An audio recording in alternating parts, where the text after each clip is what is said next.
সবাইকে সংবাদ এক নজরে স্বাগত। সঙ্গে আছি আমি আসাদুজ্জামান।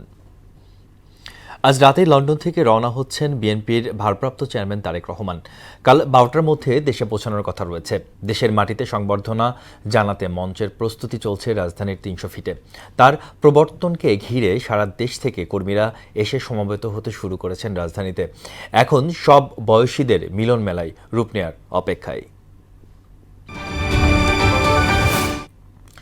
দেশে ফেরার পর আগামী 26 ডিসেম্বর শহীদ প্রেসিডেন্ট জিয়াউর রহমানের কবর জিয়ারত করবেন বিএনপির ভারপ্রাপ্ত চেয়ারম্যান তারেক রহমান। সেদিনই জাতীয় স্মৃতিসৌধে যাবেন তিনি। এরপর 27 ডিসেম্বর ইনকলাব মঞ্চের মুখপাত্র শহীদ ওসমান হাদির কবর জিয়ারত করবেন তারেক রহমান।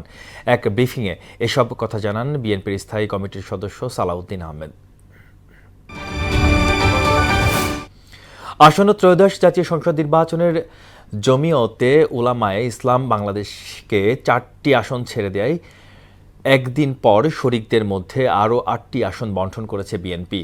দুপুরে গুলশানের বিএনপি চেয়ারপারসনের রাজনৈতিক কার্যালয়ে সংবাদ সম্মেলনে শরিক দলের প্রার্থীদের নাম ঘোষণা করেন বিএনপির মহাসচিব মির্জা ফখরুল ইসলাম আলমগীর।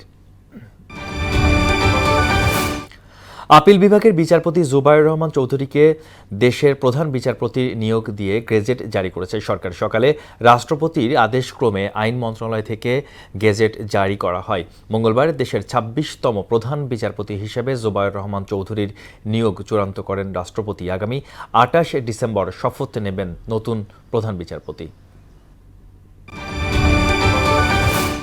প্রতিবেশী দেশগুলোর তুলনায় বাংলাদেশে বিদ্যুতের দাম অন্তত 4 গুণ বেশি। কারণ হিসেবে এই খাতে সীমাহীন দুর্নীতি আর মেরিট অর্ডার লঙ্ঘনকে চিহ্নিত করেছে টিআইবি। সকালে ধানমন্ডিতে নবায়নযোগ্য জ্বালানি থেকে বিদ্যুৎ উৎপাদন, সুশাসনের চ্যালেঞ্জ ও উত্তরণের উপায় শীর্ষক গবেষণা প্রতিবেদনে এসব তথ্য উঠে আসে। এ ছিল সংবাদ এক নজরে। সর্বশেষ খবর সবার আগে জানতে মোহনার সঙ্গেই থাকুন। এতক্ষণ সঙ্গে থাকার জন্য ধন্যবাদ সবাইকে।